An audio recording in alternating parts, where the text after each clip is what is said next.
Sa mundong mas pinapahalagahan ang panlabas na anyo kaysa sa laman ng puso, naway maging tahimik na liwanag tayo na nakikita ang higit pa sa pisikal. Palagi nating piliin ang maging mabuti kaysa ang maging perpekto. Dahil ang kagandahan ng pisikal na itsura ay lilipas din.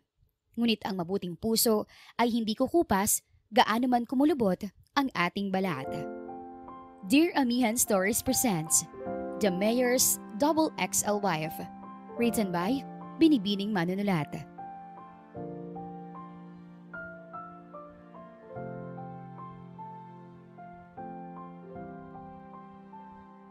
Ang malas naman talaga ni Mayor Miguel Argente, no? Ang gwapo-gwapo niya, may pinag-aralan, may magandang kinabukasan, pero hindi man lang binigyan ng laya para pumili ng mapapangasawa. Narinig ni Annalise na bulong ng isa sa mga bisita nila. Sanay na naman siya sa mga taong nangungutya sa kanyang itsura, pero hindi niya maiwasang sumama ang loob na maging ang mapapangasawa ay nadadamay na rin.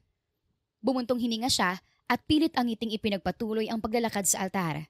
Hindi niya maaalis ang paningin sa kanyang groom na si Miguel Argente, na gwapong-gwapo sa suot nitong puting tuksido.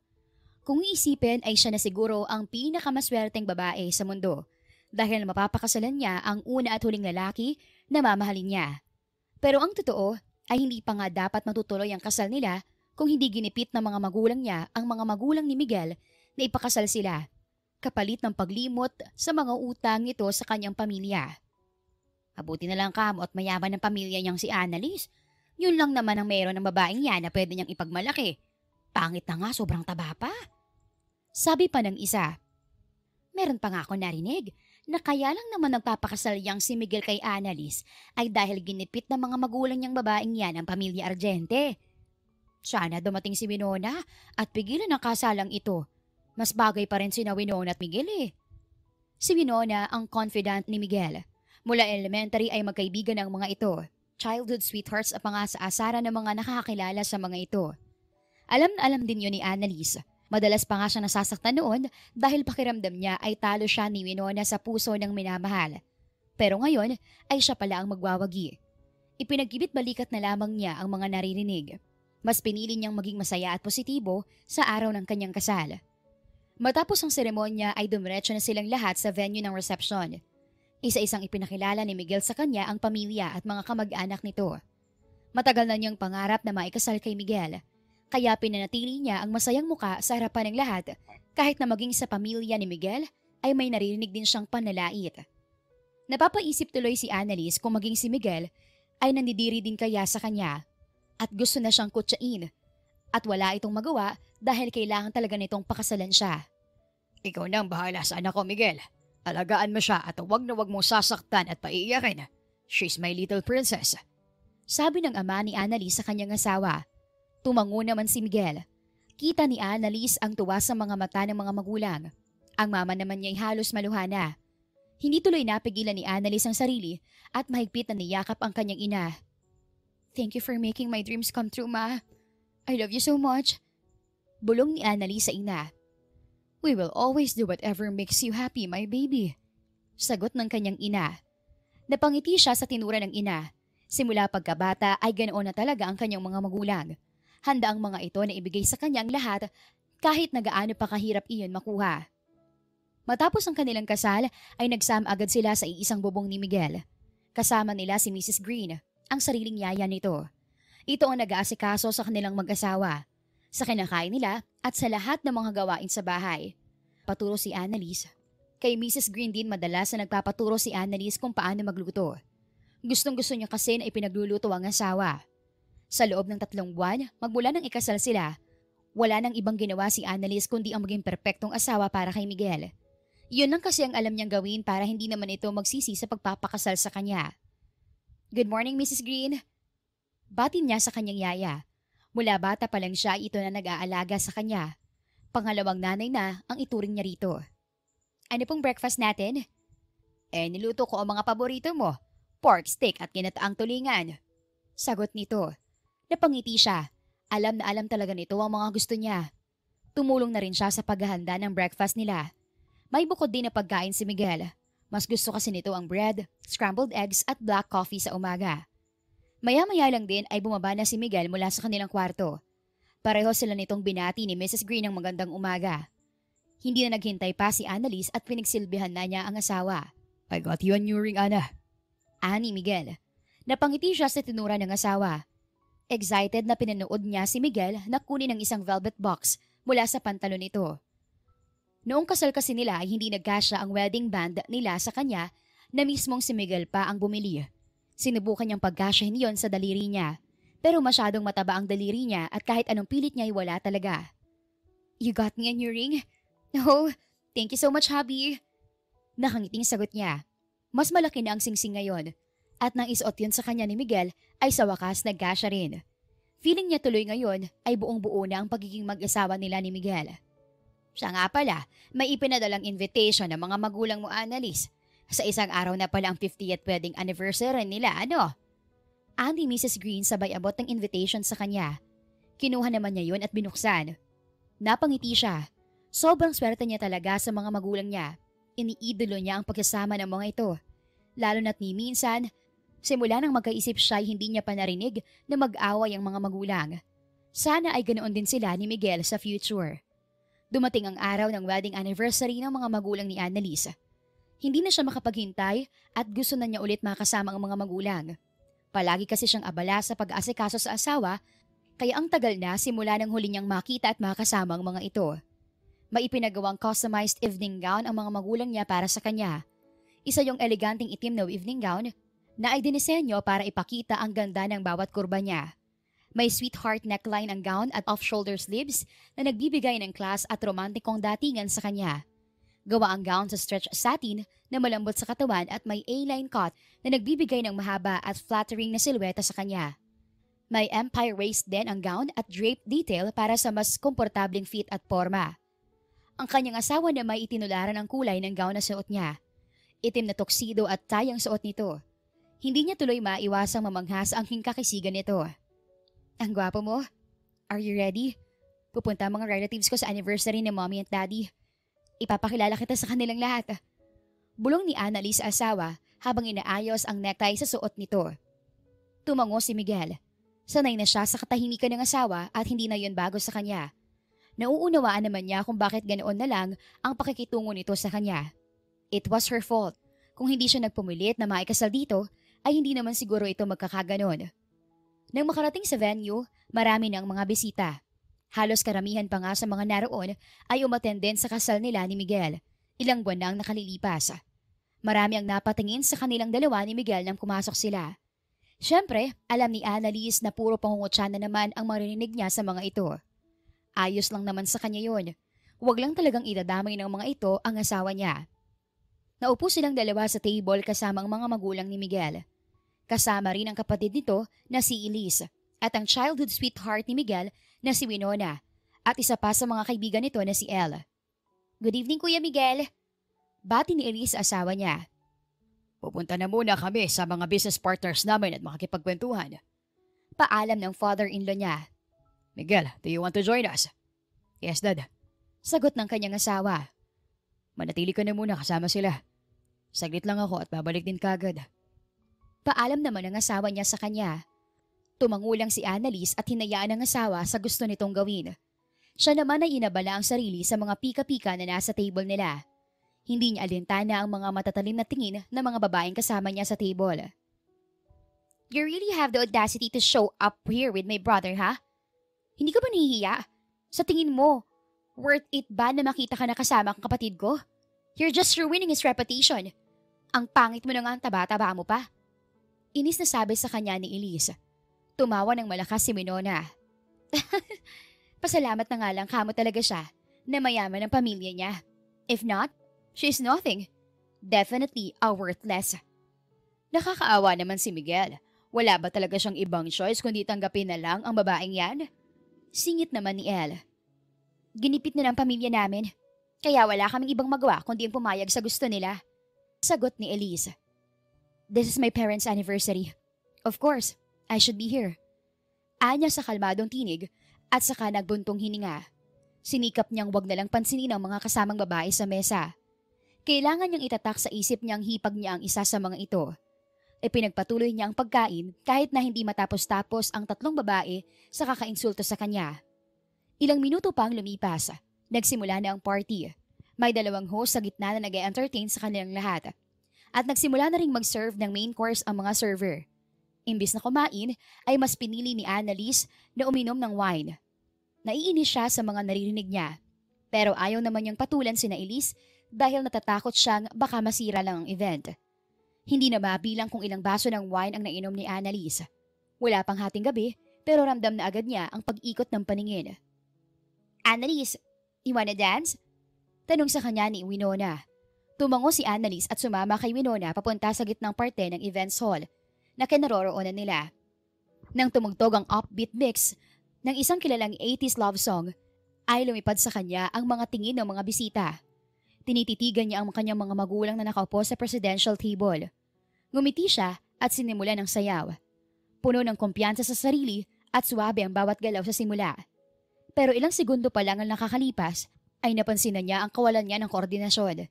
Parang wala siya sa tiyempo. Nalito siya sa steps. Nadulas siya ng bahagya habang umiikot at sa pagbangon niya ay napunit ang slit ng kanyang bestida hanggang umabot iyon halos sa kanyang baywang. Nagulat siya. Nag-freeze ang kanyang katawan. Pero pinilit niyang ngitian ang mga ito. Itinuloy pa rin ang sayaw kahit may ilang nag-umpisa ng tumawa.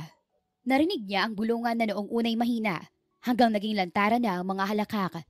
Isang panauhing babae ang narinig niyang nagsabing, "Akala ko ba edukada yan? Sinisira niya lamang ang magandang reputasyon ng mga Martinez at Argente." May isa namang lalaki ang tumawa at nagkomento, "Mukhang lasing na tong babaeng to." Napapikit si Annalise. Pilit nilulunok ang bikig sa kanyang lalamunan. Sa gilid ng ballroom, napansin niyang nakatayo ang kanyang asawa.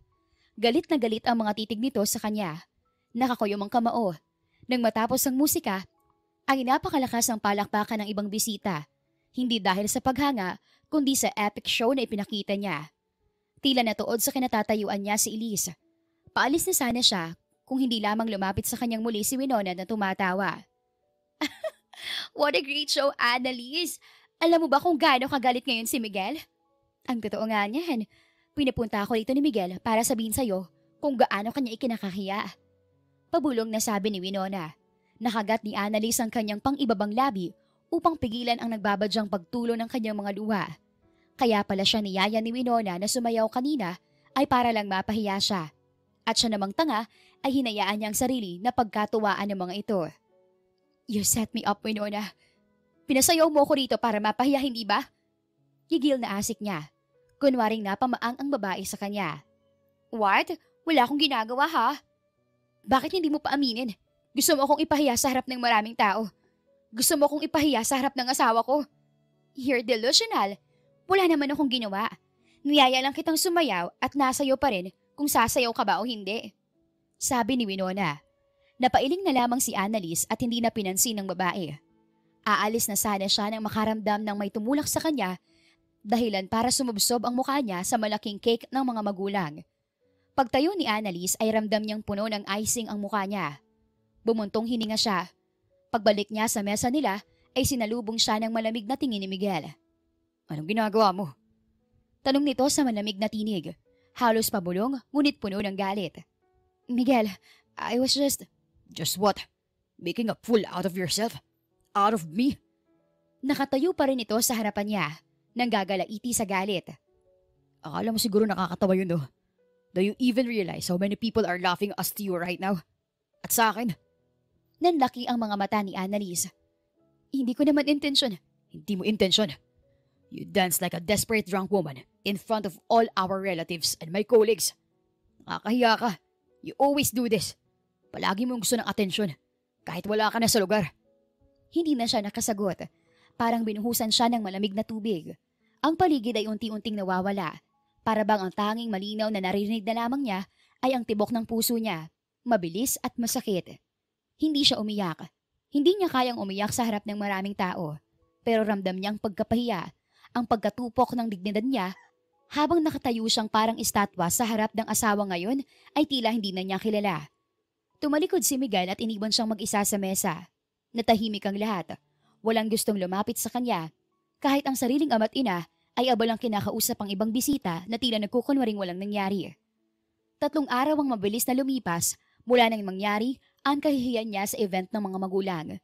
Naging viral ang dance show niya ng araw na yon dahil hindi niya alam na may isang taong pasikretong kumuha ng mga larawan at video niya at in-upload yon sa internet. Hiyang-hiya si Annalise, to the point na hindi niya kinayang lumabas ng bahay. Makailang beses naman siyang binisita ng mga magulang niya para sabihing ayos lamang ang nangyari at wag na siyang mag-alala dahil gumagawa naman ng paraan ng mga ito para matigil na sa pagkalat ang viral video niya. "Sigurado ka na ba rito, miss?" Tanong sa kanya ni Mrs. Green. Hindi alam ni Annalise kung paano niyang pagkakasyahin ang sarili sa pagkain ng isang bowl ng fresh garden salad. Malayong malayo sa nakasanayan niyang kanin tuwing umaga na akala mo ay nasa pistahan siya. "Sigurado na po ako, Mrs. Green. Oras na po para mag-diet ako." Sagot naman ni Annalise. "Pero hindi ka naman kumakain ng gulay." "Noon po yon. Ngayon po, kung gusto ko talagang pumayat, kailangan ko pong magtiis. Ayoko na pong ipahiya ang asawa ko." Tumango lang si Mrs. Green at siya naman ay pikit ang mga mata habang isinusubo ang isang kutsarang gulay. Makalipas ang 3 buwan, 3 buwan nang walang soft drink si Annalise, walang cake, walang paborito niyang carbonara at walang kahit na anong paborito niyang pagkain. 3 buwang gigising siya ng alas 5 ng madaling araw para tumakbo habang madilim pa ang paligid. 3 buwang paulit-ulit na ulam ang kinakain. Itlog sa umaga, grilled chicken sa tanghali at steamed na gulay sa gabi. Wala siyang reklamo. Hindi na siya nagreklamo. Mas matindi kasi ang kagustuhan niyang pumayat kahit pa nagreklamo na ang tiyan niya.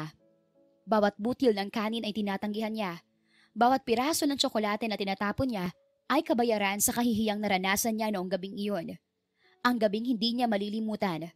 Ang gabing pinagtawanan siya, iniwan siya ng kanyang asawa, at sinukat siya ng mundo sa sukat ng kanyang baywang. Sa salamin ng kanilang kwarto, nakatayo si Annalise habang tinititigan ang sarili. Basang-basa ang kanyang manipis na workout shirt. Dumidikit na yon sa katawan niyang unti-unti nang nagkakaroon ng hubog. Ang pawis niya ay tumutulong mula noo hanggang baba. Nanginginig pa ang mga tuhod niya sa pagod. Hindi pa siya kumakain at mag-aalas 9 na ng umaga. Hinila niya ang measuring tape na nakasabit sa doorknob. Mahigpit na ignikot niya yon sa kanyang baywang. 28 inches na lang ang sukat ng baywang niya ngayon. Iisipin ng iba'y maliit na bagay lang yon. Pero para sa kanya, yon ang isang malaking tagumpay niya. "Good morning, Anna. Kamusta? Ang lalaki na ng ipinagbago mo." Bati sa kanya ni Mrs. Green. Natawa si Annalise. Kung umarte si Mrs. Green ay parang ngayon lang nito nakita ang malaking pagbabago ng katawan niya. Gayong ito lang naman lagi ang pagkalagi niyang kasama sa 3 buwan na wala siyang ginawa kundi ang mag-diet. "Good morning, Mrs. Green. Maayos naman po ako. At pakiramdam ko, sobrang sexy ko na." Nakangiting sagot ni Annalise. Pagkatapos ay ininom niya ang isang baso ng tubig na may lemon. Tahimik ang buong paligid at walang ibang tunog, kundi ang pag-ikot ng blender kung saan naghahalo ang kanyang protein shake. Wala sang social media ngayon. Nag-deactivate siya simula ng wedding anniversary ng mga magulang niya. Hindi niya sinagot ang tawag ng mga kaibigan niya. Kahit ang pamilya niya ay bihira siyang makausap. Hindi niya kailangan ng simpatsya. Ang kailangan niya ay pagbabago. Hindi para sa mga ito at lalong hindi na para kay Miguel. Para na sa sarili niya na hindi niya pinahalagahan noon. Ang bawat takbang niya sa treadmill ay may kasamang alaala. Ang pagtawag ng mga bisita, ang malamig na titig ng asawa niya, ang pagkapahiya na humiwas sa kanya na parang isang matalas na blade. Pero ngayon, ang bawat patak ng pawis ay parang sugat na naghihilom. Bawat araw na lumilipas ay tila paghubog muli sa sarili niyang pagkatao. Minsan, umiiyak siya habang nag-eehersisyo. Hindi dahil mahirap, kundi dahil may galit pa rin siyang nararamdaman. May lungkot, may sugat na hindi agad naghihilom, kahit pumayat na siya. Pero ang alam niya, may ginagawa siyang tama. Sa unang pagkakataon, siya ang may hawak ng kontrol sa sarili niyang kwento. At sa dulo ng araw, habang nakahiga siya sa kama, pagod at gutom, may kakaibang ngiti naman sa kanyang labi. Hindi ng kasiyahan, ngunit ng determinasyon. Bukas gigising na naman siya ng maaga. Magbibilang ng calories, magpapawis hanggang sa manghina ang tuhod, at hinding-hindi siya titigil.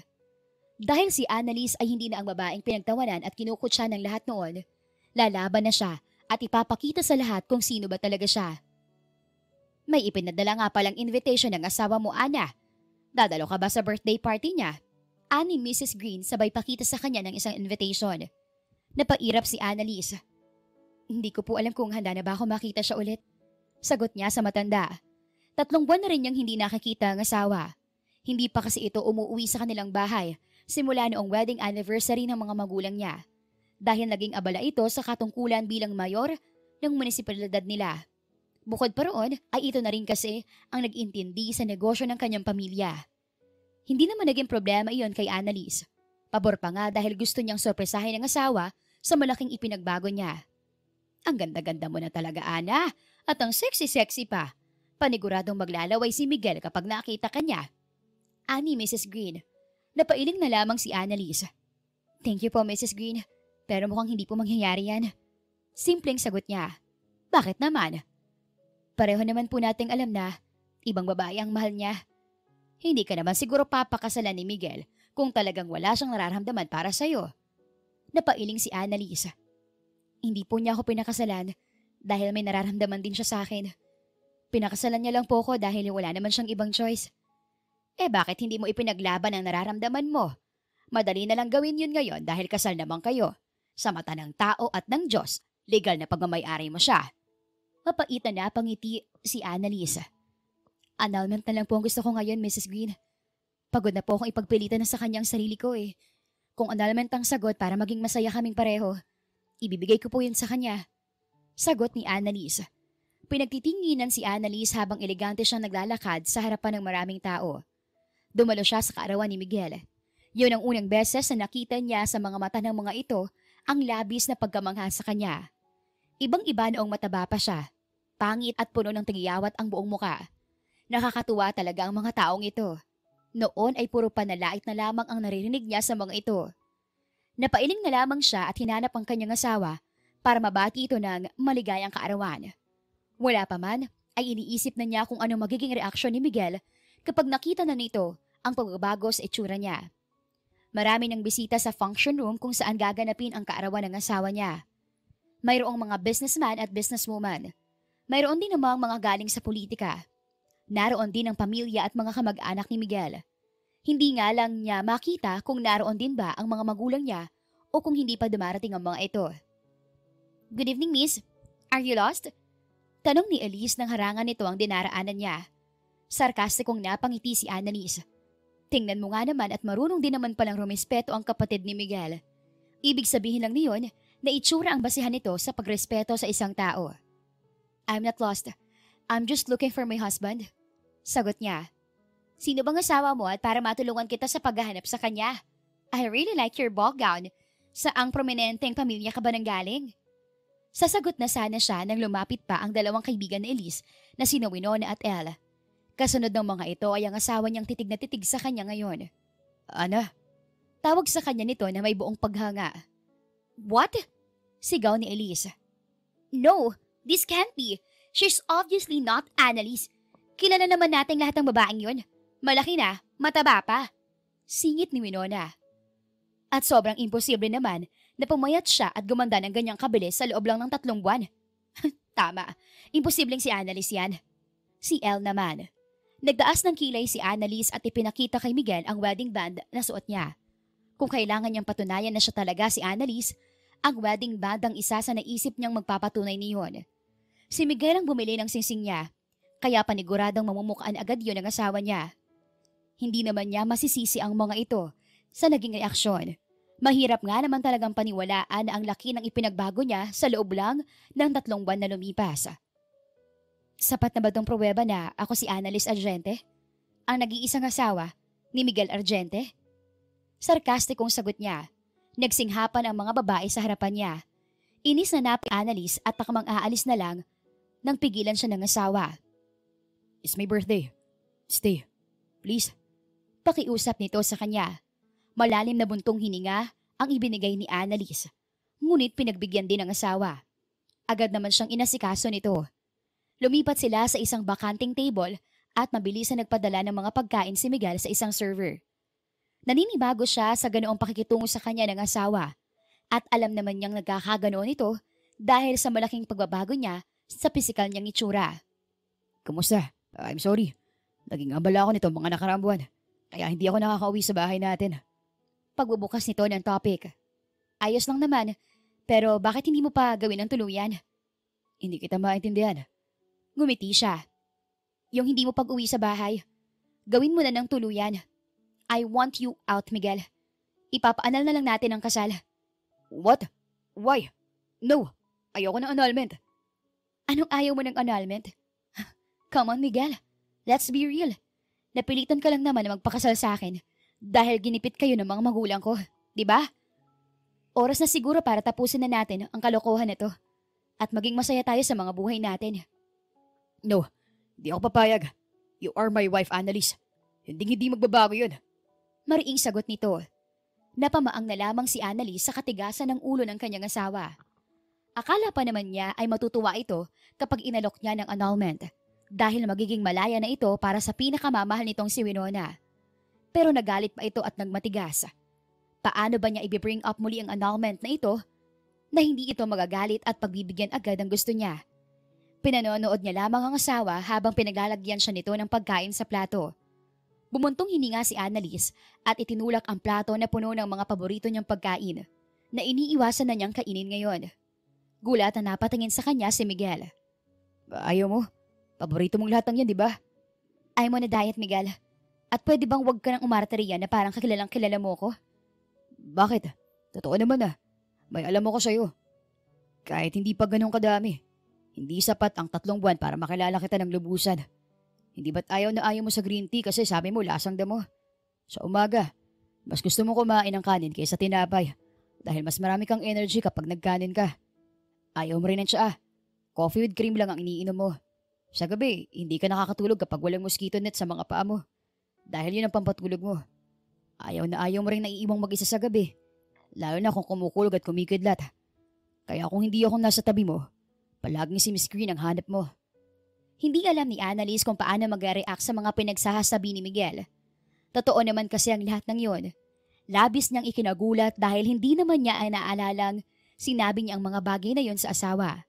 Mukhang inoobserbahan din siya nito. Yes, you know, hindi ako nakakatulog sa gabi ng mag-isa. Pero nasaan ka sa loob ng 3 buwan? You are full of contradictions, Miguel. Napapailing na sabi niya. I was out of the country a few months ago. Sinabi ko sa'yo yun. Oo, sa text. And honestly, nag-guilty rin ako sa huling away natin. I wanted to make it up to you. Kaya lang sobrang dami ng problema sa trabaho. Hindi na lang ako mayor ngayon. May kumpanya pa akong kailangang intindihin. So please, wag na wag mo na ulit sasabihin sa akin na gusto mo ng annulment. Hindi ko matatanggap yun. Bulong nito sa kanya. At bakit hindi, Miguel? Ipaanal na lang natin ang kasal at mas magiging masaya tayong dalawa kung maghihiwalay na lang tayo. Sagot niya. I said no, Annalise. Wag nang makulit, okay? Ayusin natin ang pagkasama nating dalawa. Umiling agad siya.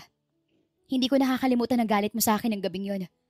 Masakit para sa akin marinig mula sa'yo kung gaano mo ako kinakahiya. I'm sorry. Hindi ko naman sinasadyang sabihin mo ngayon. Nagalit lang talaga ako sa mga taong tumatawa sa'yo ng gabing yon. Ang mali ko lang, imbis na silang awayin ko, sa'yo ko naibunto ng galit ko. Patawarin mo ako. Pangako, babawi ako sa'yo. Anito, pagak na natawa si Annalise. Hindi na kailangan. Sinasabi mo lang ba yan kasi malaki ng pinagbago ko ngayon? Kumpara sa itsura ko noon na sobrang laki at taba. What? No. Hindi ka naman kasi ganyan noon eh.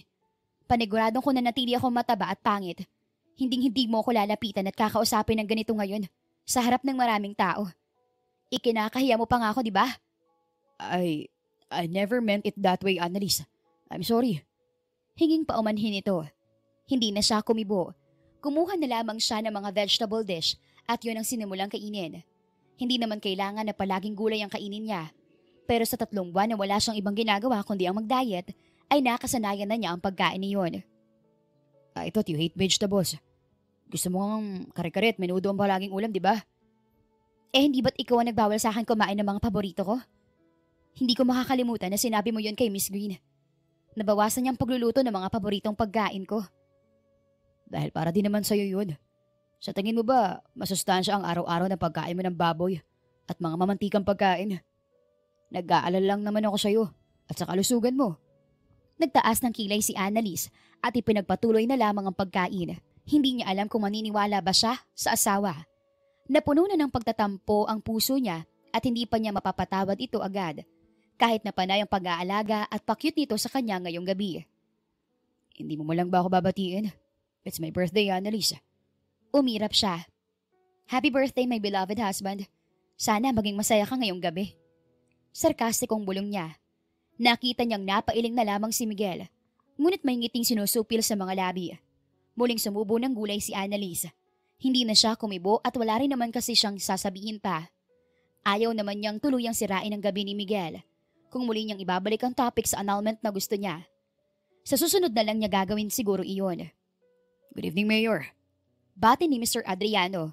Kilala ni Annalise ang bumating yon sa asawa niya sapagkat business partner iyon ng kanyang mga magulang at ngayon ay maging ng asawa na rin niya. Good evening, Mr. Adriano. Sana'y na-enjoy mo ang party na handa ni Mommy para sa akin. Sagot ni Miguel. Yes, the food is amazing. Grabe, hindi ko naman in-expect na sobrang ganda pala talaga ng asawa mo. Kaya naman pala ang dami mong naging kaaway dahil sa kanya. Ani Mr. Adriano. Nangunot ang noo ni Annalise. Ano pong ibig mong sabihin? Kriosong tanong niya. Wala. Si Miguel. Oh, di mo ba alam? Hinahanap ng asawa mo ang nag-upload ng video mo ng gabing yon at kinasuhan. Nagwala rin siya na makaalis ka sa events place ng wedding anniversary ng parents mo. Galit na galit siya sa mga taong kinut siya at pinagtawanan ka. Kwento nito. Mr. Adriano, please, hindi mo na dapat sinasabi sa kanya yan. Ani Miguel. Oh, I'm so sorry. Hindi ko sinasadyang maging madaldal masyado. Ani Mr. Adriano. Pagkatapos sabihin niyon, ay nagpaalam na itong aalis na. Hindi makapaniwala si Annalise sa kanyang narinig. Buong akala niya ay walang pakailam sa kanya ang asawa. Ngunit hindi naman niya akalaing makikipag-away pa talaga ito para lang maipagtanggol siya. Ngunit kahit naman narinig niya yon, ay hindi magbabago ang kagustuhan niya ng annulment. Hindi basta-basta mawawala ang tampo niya rito. Hindi mo na dapat ginawa yun. Hindi mo kailangan makipag-away para ipagtanggol ako. Mayor ka ng munisipalidad natin. Respetado ka ng karamihan. At pangit namang tingnan kapag napabalitang may inaway ka para lang sa akin.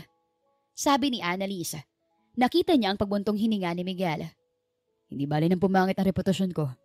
At wala nang maniwala sa akin. Basta may pagtanggol lang kita sa mga nambabasta sa'yo. Sagot nito. I'm not worth it, Miguel. Alam mo, tamang sinabi ng kapatid mo eh. Ako ang taong sisira sa magandang reputasyon mo at ganoon na nga ang nangyayari. Sinabi yun sa'yo ni Elise. Kakausapin ko siya mamaya at pagsasabihan. Di niya dapat sinasabi ang mga ganun sa'yo. Pagak na natawa si Annalise. Hindi na kailangan, Miguel. Wala namang kaibahan yun nung sinabihan mo ako nakakahiya eh. Sanay na ako. Hindi mo na ako kailangang alalahanin pa. You are my wife, Annalise. Ipagtatanggol kita sa ayaw at sa gusto mo. Wala kang magagawa kung yun ang gusto kong gawin. Eh di paanal na nga tayo para wala na tayong pakialamanan sa isa't isa. Annulment is never the solution to the problem. Ayusin natin to, Annalise. Natahimik silang dalawa pagkatapos niyon. Kinailangan naman ni Miguel na umalis para i-entertain ang iba pang bisita kasama ang pamilya nito. Inimbitahan pa nga siya ng ina nito. Pero tumanggi na siya. Hindi pa niya kayang makipagplastikan sa harap ng mga ito. Isang linggo na ang lumipas matapos ang birthday party ng asawa ni Annalise. Pagkatapos niyon ay araw-araw na muling umuwi sa kanilang bahay si Miguel na hindi niya alam kung ikakainis ba niya o ikatutuwa. Matagal na niyang minamahal ang binata. Ngunit sobrang nasasaktan talaga siya nang sabihan siya nitong nakakahiya. Sa isang linggong yon ay walang minti si Miguel sa pagsuyo sa kanya. Araw-araw itong naglalagay ng isang pirasong rosas na kulay asul sa kanyang bedside table. Palagi rin siya nitong ipinagluluto ng breakfast at dinner. Kahit pa nga hindi sila nagtatabi sa kama. Sa guest room na kasi siya natutulog at naiwan naman ang asawa niya sa master's bedroom na dating kwarto nilang mag-asawa. Good morning. I made you breakfast. Nakangiting bungad nito sa kanya. Araw-araw ay ganoon sa kanya ang asawa. Kahit pa nga araw-araw niya rin itong sinusungitan. Hindi niya alam na superficial din ito katulad ng ibang taong nangungutya sa kanya dati. Umupo si Annalise at hinayaan ng asawa niyang pagsilbihan siya. Hindi rin naman kasi ito papapigil kahit magmatigas pa siya. May gagawin ka ba mamaya o lalakarin? Tanong nito sa kanya nang magsimula na silang kumain. Umiling siya. Wala naman. Bakit? Wala kasi akong gagawin. buong maghapon. At gusto ko sana mag-date tayong dalawa kung ayos lang sa'yo. Sagot nito. Date? Ano tayo? Bata? Namunot ang noo ni Miguel. Bakit? Mga bata na lang bang pwedeng mag-date ngayon? Hindi naman ako na-inform na may ganyang policy na pala ngayon. Umirap si Annalise. That's not funny. Ikaw naman, di na mabiro. Alam mo, mas maganda ka kapag nakangiti ka. Bakit? Pangit ba ako kapag seryoso? Tanong niya. Hindi, maganda pa rin naman. Mas maganda pa sa babae mo? Babae ko? Huwag kang umarte na parang inosente ka. Alam naman nating lahat kung sinong babae mo. Wait, you mean, Winona? Hindi ko siya babae, Ana. Magkababata lang kami at hanggang doon na lang yun. Teka nga, nagsiselos ka ba sa kanya? Nangunot ang noo niya. Nagsiselos? Bakit naman ako magsiselos? So payag ka na sa date? Tanong nito. Muli siyang nagtaas ng kilay. Pag-iisipan ko muna. Pag-iisipan mo pa? Bakit? May angal ka? Natawa lang ang kanyang asawa at saka umiling. Ipinagpatuloy naman ni Annalise ang kanyang pagkain. Maya-maya lang ay pumasok sa loob ng dining area si Mrs. Green at ngiting-ngiti sa kanilang mag-asawa. Nangayain siya ni Miguel na mag-date. Inisip niya nakakain lang sila sa isang fancy restaurant. Pero hindi naman niya inisip na sa isang amusement park siya nito dadalhin. Mabuti na lang at nakapantsuit siya. Hindi alanganin kung sumakay man silang dalawa ni Miguel sa mga rides. Malakas din ang sapak nitong asawa niya eh. Sa isang amusement park pala siya nito balak dalhin ni hindi man lang nagsabi. Habang naglalakad sila papasok, dama niya agad ang sigla ng paligid. Makukulay ang mga ilaw sa paligid. Masigla ang sigawan ng mga tao. At ang halakaka ng mga bata ay parang musika sa gabi. Sa una, naaasiwa siya. Hindi siya sanay sa ganoon na matao. Maingay at masyadong masaya para sa isang taong matagal nang sanay sa mga tahimik na dinner at seryosong usapan. Pero may kakaibang hatid na lambing ang simpleng kasiyahan ng lugar. Si Miguel naman ay parang batang sabik sa lahat ng nakikita nito. Halata sa kilos ng asawa niya ang excitement. Mula sa pagkakabit ng entrance wristband hanggang sa pagtuturo ng mga rides na gustong subukan. Hindi man niya aminin pero sa puso niya ay may kakaibang kilig na hatid iyon. Lihim siyang ngumiti. Natutuwa siya sa effort ng asawa niya. Mukhang gusto nga talaga nitong makabawi sa kanya at maging maayos sila. Iba iyon sa usual nilang routine at mas lalong nawala ang malamig na pakikitungo sa kanya ng asawa. Pero hindi rin niya mapigilang mapailing. Amusement park talaga? Hindi man lang nagsabi para makapaghanda siya, mentally and emotionally. Nang sumakay sila sa unang ride na isang matarik na roller coaster, hindi niya napigilan ang mapakapit ng mahigpit. Hindi dahil sa takot, kundi dahil sa kaba. Hindi lang dahil sa taas ng ride, kundi dahil naroon sa tabi niya si Miguel. Ramdam niya ang mainit na palad nito na humahawak sa nanlalamig niyang kamay. Sa gitna ng mabilis na ikot at bagsak, hindi niya maipaliwanag ang kaba sa dibdib. Kakaibang saya at kakaibang takot ang kanyang nadarama. Parang nahuhulog na naman siya. Pero hindi sa ride, kundi sa taong iniisip niyang matagal nang hindi para sa kanya. Paggaba nila ay magulo na ang buhok niya. Mabilis din ang tibok ng puso niya, pero may ngiti sa labi. Ang kaninang akala niya'y nakakainis na sorpresa ay unti-unti na palang nagiging isa sa mga alaala niyang hindi niya malilimutan. Hindi dahil sa rides, kundi dahil sa taong nagdala sa kanya roon. Isang Miguel Argente na marunong din palang magpatawa, mangulit at magsaya. Malayong malayo sa nakasanayan niyang pagiging seryoso nito. Pagkababa nila mula sa roller coaster, ay parang ayaw na niyang maglakad. Nanginginig ang mga tuhod niya dahil sa sinakyang rides. Pero ang kasama naman niya ay walang ginawa kundi ang pagtawanan siya. Naglakad naman sila ngayon papunta sa booth ng mga stuffed toys. Wala siyang balak maglaro. Pero bago pa man siya makatangi, ay hawak na ni Miguel ang pellet gun at seryosong tinatarget ang mga lata. Tila ba may gusto itong patunayan, lalo na at maraming tao ang nakatingin, dahil sino ba ang hindi makakakilala sa asawa niya? Mabuti nga at may mga kasama silang bodyguards, kundi ay baka nagkumpulan na ang mga tao patungo rito. Nang mahulog ang lahat ng lata sa 5 putok lamang, ay nakasungkit ito ng pinakamalaking teddy bear. Hindi niya alam kung anong mas nakakahiya, ang pagtanggap ng laruan na para ba siyang isang teenager o ang pagkaramdam niya ng tuwa na hindi na niya mapigilang itago. Alam mo, nakakahalata na talaga ako sa'yo. Iniisip mo bang bata ako para dalhin sa isang amusement park? At bigyan ng ganitong kalaking teddy bear? Inis na wika niya. You know, I've never been to amusement park before. At ngayon, gusto ko sanang sumubok ng mga rides na kasama ka. Wala naman sigurong masama ron, di ba? Bakit? Hindi mo ba dinadala sa ganitong lugar si Winona? Bakit ba parati mong sinasali sa usapan natin si Winona? At hindi siya mahilig sa mga ganito.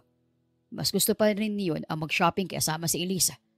So, wala ka lang talagang choice kaya akong niyaya mo. At bakit hindi ko siya babanggitin? She's your childhood sweetheart, right? Tingin ko, kailangan ko na talagang gumawa ng paraan para maayos yung pagkiselos mo sa kanya. Ikaw ang asawa kong Annalise. Ikaw ang pinili ko. Kaya hindi mo kailangan magselos sa iba. Hindi mo ako pinili, Miguel. Wala ka lang talagang choice kundi pakasalan ako. Sa tingin mo ba mapipilit nila ako magpakasal sa'yo? Hindi na ako bata, Annalise. Para mabatiktahan pa ng mga magulang ko. Tandaan mo sana yan. Hindi niya alam kung paano siya mag-react sa sinabing yun ni Miguel. Maniniwala ba siya sa mga sinasabi nito? Gayong dinurog na nito ang puso niya? Napabuntong hininga na lamang siya. Habang bitbit niya ang teddy bear, ay naramdaman niya ang kamay ni Miguel na dumaos-dos pababa sa kanyang likod. Banayad na hinawakan nito ang ibabang bahagi ng kanyang bewang. Hindi siya umiwas at hindi rin siya kumibo. Pero ang init ng palad nito ay tila gumapang papunta sa kanyang dibdib na nagpapabilis sa tibok ng kanyang puso na pilit niyang kinakalma. Dumating naman sila sa Ferris wheel at doon niya lalong naramdaman ang tensyon. Hindi mula sa taas o sa ikot ng ride, kundi mula sa distansya nilang dalawa sa loob ng maliit na gondola. Tahimik silang pareho at walang nagsasalita.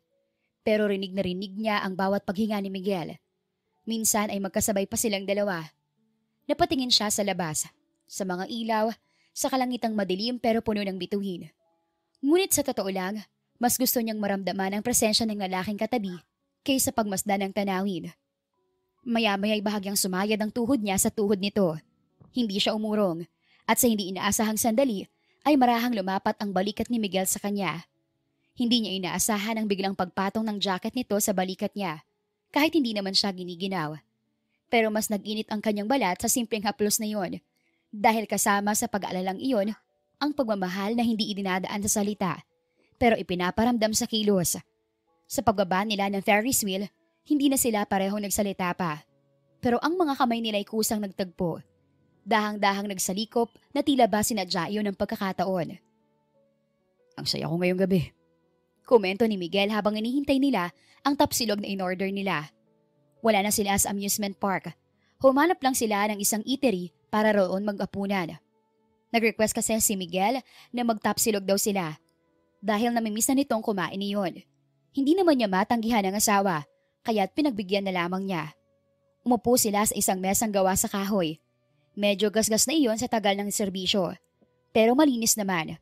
Sa ibabaw na iyon ay may garapo ng suka, toyo at kalamansi, karaniwang tanawin sa mga karenderyang inaabot ng gabi. Tahimik ang paligid, maliban sa tunog ng mga sasakyang dumaraan at malamig na ihip ng hangin na tila yumayakap sa kanila. Bakit parang ang saya mo talaga ngayon? Tanong niya habang nag-aayos ng kanyang buhok na ginulo ng hangin. Tumingin si Miguel sa kanya at sa ilalim ng mahinang ilaw mula sa karenderya ay nakita niyang tila kumislap ang mga mata nito. Kasi ikaw ang kasama ko. Sagot nito kasabay ng isang ngiting tagos hanggang sa puso niya. Napakagatlabi siya. Nako, nilalandi mo na naman ako eh. Bakit? Bawal ba? Pabirong tanong nito, saka lumapit ng kaunti sa kanya. Asawa mo ko, di ba? Kaya pwede kitang landiin kahit kailan ko gusto. Namilog ang mga mata niya sa biro nito. Miguel, may ibang tao. Kung makapagbiro ka riyan. Wala akong pakialam. At bago pa siya makapag-react, ay dumampi na ang labi ni Miguel sa pisngi niya. Mahaba, mainit at punong-puno ng paglalambing. Grabe ka. Bulong niya pero hindi niya rin maitago ang ngiti. Ramdam niya ang kakaibang saya sa dibdib. Parang bumalik sila sa panahon noong college pa lang sila. Hindi naman sila sobrang close pero civil sila sa isa't isa. Simple lang ang gabi pero sobrang-sobra ang saya ng puso niya. Masyado kayadang PDA ngayon, Mayor. Hindi mo ba naisip na baka mamaya may paparazzi na palang sumusunod sa atin at kinukuha na ng picture ang mga pinagkakagawa mo ngayon? Pagdating ng order nila ay mas lalo siyang natuwa sa reaksyon ni Miguel. Para itong bata na pinakitaan ng paboritong laruan.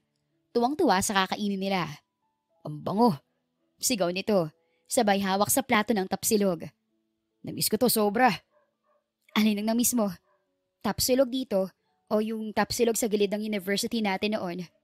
Biro niya habang kumukuha ng toyo at kalamansi. Kunwari nag-isip ito. Pareho. Pero mas namiss kita. At saka siya sinubuan nito ng itlog. Natawa siya. Aba, feeding program pala to eh.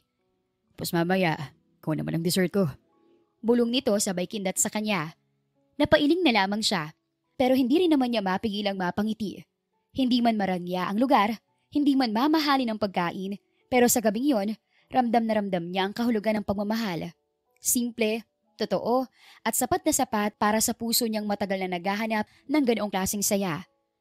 Matapos kumain ay inaya siya ni Miguel na maglakad-lakad muna. Hawak nito ang kanyang kamay. Mahigpit na nakakapit sa kanya na parang ayaw na siyang pakawalan.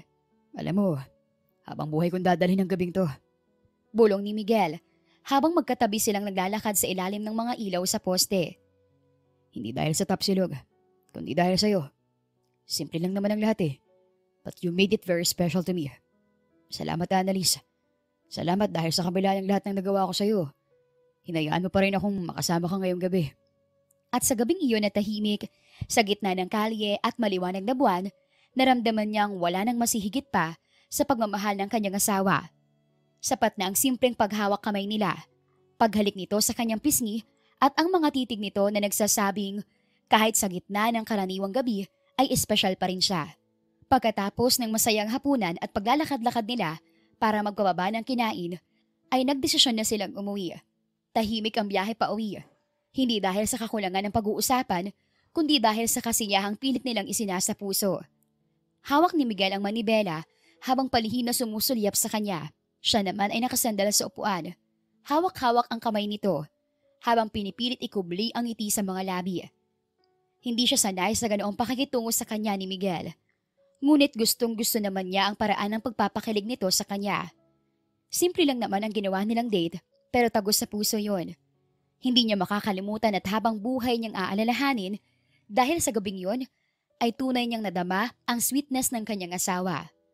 Pagdating sa bahay, hindi pa man sila nakakapasok ng tuluyan sa loob, ay hinila na siya ni Miguel papasok sa kwarto nila. Pagod ka na ba? Bulong nito, habang marahan siyang isinasandal sa pinto ng silid nila. Medyo, sagot niya sa mahinang boses. Kinakabahan siya. Gusto sana kitang alagaan ngayong gabi. Sabi ni Miguel, sabay halik sa noo niya. Hindi yun na halik na may pagmamadali. Yun ay halik ng lalaking sabik siyang lambingin. Hindi lang ang katawan niya, kundi pati na rin ang kaluluwa.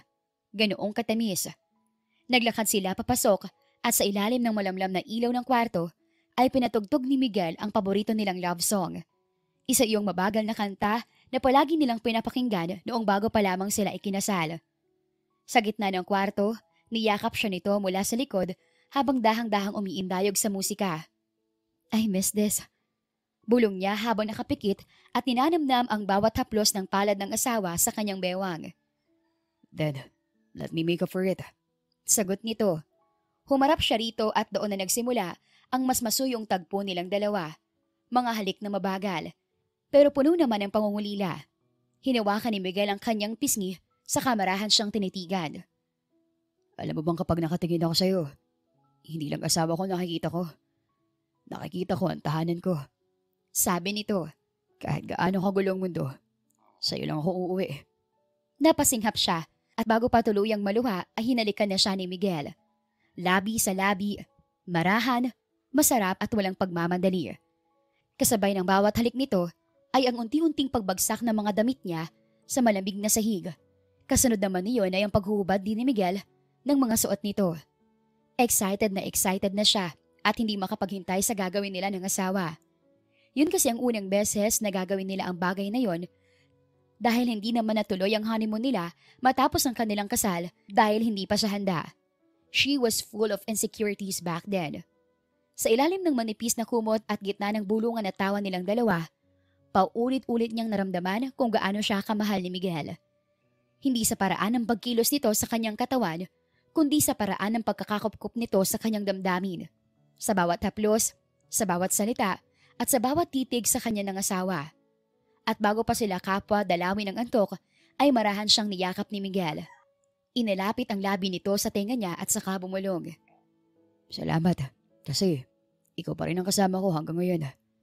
Salamat kasi mahal mo pa rin ako sa kabila ng mga pagkukulang ko noon.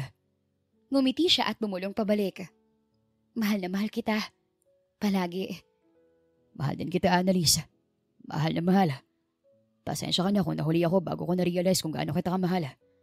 At kung gaano hindi ko kaya mawala ka sa akin. Napangiti si Annalise. Ito na. Ito na talaga ang matagal na niyang pinapangarap. Mahal din siya ng kanyang asawa at hindi unrequited love ang nararamdaman niya. Kung alam lang ni Miguel kung gaano siya kasaya ngayon sa inaamin nito sa kanya. At ngayon, masasabi niyang napatawad na talaga niya ang asawa. Hindi lang dahil mahal niya pa ito, kundi dahil na rin sa paraan nito ng pagmamahal sa kanya. Tahimik lang ang pagmamahal nito sa kanya, pero nag-uumapaw naman sa init. Kinabukasan, ginising siya ni Miguel at nang mainit nitong halik sa kanyang balikat. Kasunod ng mainit na yakap nito sa kanya mula sa likuran. Napasinghap siya. Hindi dahil sa gulat, kundi dahil sa pamilyar na init ng katawan ni Miguel na mahigpit pa ring nakapulupot sa kanya. Good morning, asawa kong maganda. Bulong nito habang dinadampian ng halik ang batok niya. Napapikit siya pero hindi na mapigilan ang ngiti sa kanyang labi. Miguel, umaga na. Mamaya mangangatok na si Mrs. Green para sa almusal natin. Alam ko. Sagot nito. Gusto ko lang ulit talaga matulog sa tabi mo. Pero mas gusto ko munang lambingin ang asawa ko. Pumihit siya paharap dito. At doon niya nasilayan ang magulong buhok ni Miguel. Ang bahagyang namumulang pisngi nito at ang nakapikit pa rin nitong mga mata. Niyakap niya ito pabalik at ibinaon ang mukha sa leeg nito. Hindi niya kailanman inisip na magiging ganoon sila kasweet at kaklingi ni Miguel sa isa't isa. Para tuloy siyang high school student na ngayon lang nagka-love life. Ayaw mo pa bang bumangon? Tanong niya. Ayaw pa. Wala pa akong plano. Gusto ko lang sa tabi mo. Sa ilalim ng kumot at wala nang iba. Natawa siya ng mahina. Kahit gutom ka na? May tapsilog pa sa ref, di ba? Yun ang gusto kong lunch mamaya. Sagot nito. Pero ikaw munang breakfast ko ngayon. Grabe ka talaga. Sabay kurot niya sa tangiliran nito na sinundan ng kiliti at tagikhik nila na parang mga batang naglalaro. Nagpagulong-gulong silang mag-asawa sa kama. Nagtatawanan habang pilit nilalabanan ng isa't isa mula sa kanilang kiliti at yakap. Hanggang sa mapahiga siya sa ibabaw ni Miguel. At sa pagtitig niya rito ay nakita niya ang lalaking mahal na mahal niya. Si Miguel, na una at huling lalaki na tiyak niyang magpapatibok sa kanyang puso. Alam mo, ang sarap sa pakiramdam na ikaw ang unang tao na nakikita ko sa umaga. Sabi niya habang hinahaplos ang pisngi nito. Miguel pulled her closer by the waist, locking her in place. At ikaw rin, ang gusto kong huling makita bago ako matulog. Kaya sana, araw-araw ganito lang tayong dalawa. Ganito lang palagi? Tanong niya habang nakapatong pa rin sa ibabaw ng asawa. Ganito lang palagi. Sagot niya. Ikaw at ako. Masaya lang na nagmamahalan at kumakain ng tapsilog. Natawa siya saka yumuko at hinalikan ng asawa. Para sa kanya, hindi talaga kailangan ng mamahaling date o engrandeng regalo para kiligin. Para sa kanya, sapat na ang mga yakap ng asawa niya sa umaga. Ang mga halik nito sa noo niya at ang paulit-ulit na paalala nito kung gaano siya kamahal nito. Magkasabay na naligo sina Annalise at Miguel. Pagkatapos ay bumaba na rin sila para makapag-breakfast na. Sa pagbaba, hindi nila alam na bibisita pala ngayon ang kanilang mga magulang at mukhang kanina pang naghihintay ang mga ito sa kanila. Good morning, Mr. and Mrs. Argente. Mukhang napasarap masyado ang tulog ninyong dalawa at late na kayo nagising. Bati ng mami niya sa kanila. Nagmadali sa pagbaba si Annalise at sinugod ng yakap ang kanyang ina. Sunod naman niyang niyakap ang ama, pagkatapos ay ang mga magulang naman ni Miguel. Hindi po kayo nagsabi na bibisita kayo ngayon. Ani Annalise. Sorry po, late na rin na po kasi kami nakauwi ni Miguel kagabi. Nag-date po kaming dalawa. Date? Nag-date kayong dalawa? Nakangiting tura ng ina ni Miguel. Bakit po parang gulat naman kayong lahat na nag-date kami ng asawa ko? Tanong ni Miguel. Ha? Hindi naman iho. So, kamusta naman ang date mo with your crush? Hindi ba't matagal mo nang gusto si Annalise? Masyado ka lang talagang torpe kaya hindi mo maamin at hindi mo siya maligawan. Anang ina ni Miguel. Umawang ang labi ni Annalise. Matagal na siyang crush ni Miguel? No way. Hindi siya naniniwala. Ang taba-taba niya noon. Imposibleng magkagusto ito sa kanya noon. Mama naman eh. Huwag mo po akong ibuko sa harapan ng asawa ko. Ingos ni Miguel. Asus, pasalamat ka nga riyan at nabanggit ko rito kay Maureen ang nararamdaman mo para kay Annalise. At mabalis na na-arrange ang kasal ninyong dalawa dahil kung hindi, paniguradong kukupad-kupad ka pa rin hanggang ngayon at walang usad. Sabi ulit ng ina ni Miguel. What? Gulat na angil ni Elise. Matagal mo nang gusto si Annalise, Kuya Miguel? Akala ko ba ginigipit nila tayo na bayaran ng mga utang ni Lolo sa pamilya nila? Kaya mo siya pinakasalan. Ang bunganga mo, Elise. Huwag kang bastos sa harapan ng ate Annalise mo. Saway ng ama ni Miguel sa kapatid nito. Kanino mo ba narinig yan? Matagal nang nabayaran ang utang ng pamilya natin sa kanila. Matagal na ring mahal ng Kuya Miguel mo ang ate Annalise mo. Kaya sila nagpakasal na dalawa. Yun po kasing sabi ni Ate Winona. Buong akala ko rin po talaga na napilitan lang si Kuya Miguel na magpakasal kay Ate Annalise. Dahil ang alam ko naman na mahal niya ay si Ate Winona. Sagot ni Elise. Hindi ko mahal si Winona, Elise. Mahalaga siya sa akin dahil magkaibigan kaming dalawa. At lumaki kami ng sabay. Pero hanggang doon na lang yun. Sagot ng kanyang asawa. Si Annalise talaga ang mahal ko mula noon hanggang ngayon. At hindi magbabago yun. Tumingkayad si Annalise para maabot ang tenga ng kanyang asawa. Kahit na ginawa niya yon ay kulang na kulang pa rin ang height niya sa tangkad ng asawa. Mabuti na lamang at yumuko na ito ng kusa. Talaga? Matagal mo na akong mahal? Kahit noong mataba pa ako? Bulong niya rito. Hindi naman sapat na basehan ang laki ng katawan mo para mahalin kita. You are beautiful, amazing, and a wonderful wife, Annalise. Wala na akong mahihiling pa. Bulong din sa kanya ng asawa. Napangiti si Annalise at kinilig ng sobra. Kahit na sino naman siguro ay kikiligin kung babanatan ng ganoon ng lalaking mahal na mahal niya. Sa bahay rin nila nag-launch ang kanilang mga magulang. Napuno sila ng kwentuhan. Ang pinakamasaya sa lahat, si Mrs. Green, na walang tigil sa kaka-express ng tuwa na sa wakas ay nagkaintindihan din silang mag-asawa. Walang paglagyan ng kaligayahan na nararamdaman ni na Elise sa mga sandaling iyon at hindi niya talaga hahayaan na may humadlang pa sa kaligayahang nararamdaman niya. Sa sumunod na araw, maagang umalis si Miguel para magtrabaho. Siya lang ang nag-iwang mag-isa sa kanilang bahay dahil nagpaalam din si Mrs. Green na magde-day off muna dahil birthday ng anak nito. Sinamantala naman ni Annalise ang pagkakataon na yon para mag-aral muling magluto. This time, kalderetang baboy naman ang iluluto niya.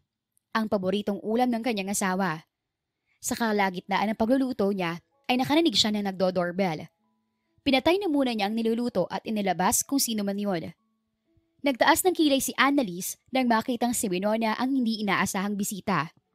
Binuksan niya ang gate ng kanilang bahay at nakapamaywang itong hinarap. Anong ginagawa mo rito? Taas kilay niyang tanong. Nandito ako para sabihin, hindi ka nababagay kay Miguel. Pumayat ka, oo. Pero hindi naman ibig sabihin niyon na magbabago na ang pagtingin sa'yo ng asawa mo. At isa pa, nanggaling ako sa ospital at nalaman kong bukod sa may PCOS ka na, ay infertile ka rin. Sa tingin mo ba, matutuwa ang mga magulang ni Miguel kapag nalaman nilang hindi mo may bigyan ng anak ang asawa mo? Mahabang litanya nito. Sinubukan ni Annalise na magmukhang matapang, pero bigla talaga siyang nakaramdam ng takot. Walang ibang nakakaalam sa kondisyon niya na iyon, kundi siya at ang mga magulang niya lamang. Tanggap ng mga magulang niya na hindi siya magkakaanak kailanman, pero hindi niya alam kung kaya ba yung tanggapin ng pamilya ni Miguel. Alam pa naman niya kung gaano kagusto ng biyanang babae na magkaroon ng apo mula sa kanya at kay Miguel. Bakit ba nawala sa isip niya ang bagay na yon? Thank you for the concern, Winona. Pero hindi mo naman kailangang alalahanin kung matatanggap ba ako o hindi ng asawa ko. Dahil maayos na ang pagsasama naming dalawa. Oo, infertile ako. Pero tanggap yun ni Miguel. Wala siyang pakialam kung magkaanak man kaming dalawa o hindi. Dahil ang importante lang naman sa amin ay mahal namin ang isa't isa. Mahal? Talagang umaasa ka pa na mamahalin ka niya? Hindi ko kailangang umasa. Dahil mismong si Miguel ang nagsabing mahal naman ako. Hindi ka lang pala pangit at mataba, no? Ilusyonada ka rin pala. Parang sa ating dalawa, ikaw ang mas nag-iilusyon na mamahalin ka ni Miguel. Alam mo bang inamin niya na sa akin na simula pa noon, ako nang gusto niya? You were just a friend to him, Winona. At hindi na magbabago yun. Nakita niyang maiiyak na si Winona. Hindi na niya ito pinansin at pumasok na ulit siya sa kanilang bahay. Ayaw na niyang pag-aksayahan pa ng panahon at oras ng babae.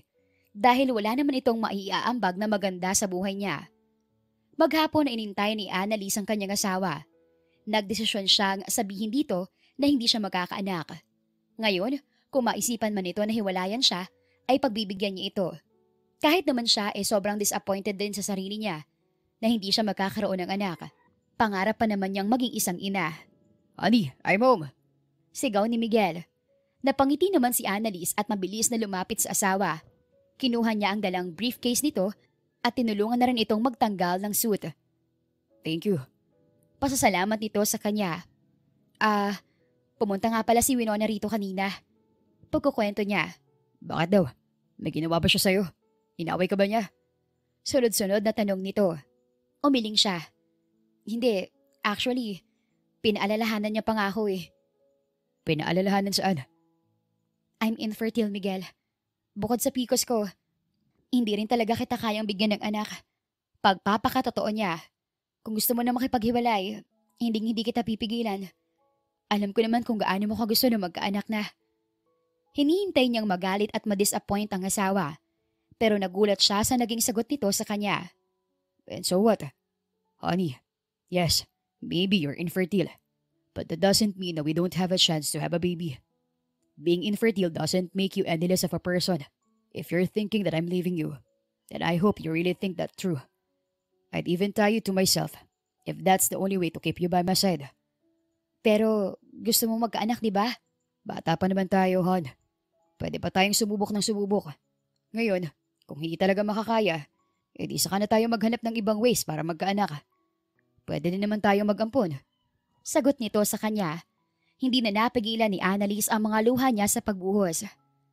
But I want to have your baby, hon. Para sa akin, makukumpleto lang ako bilang babae kung mabubuntis ako sa anak natin.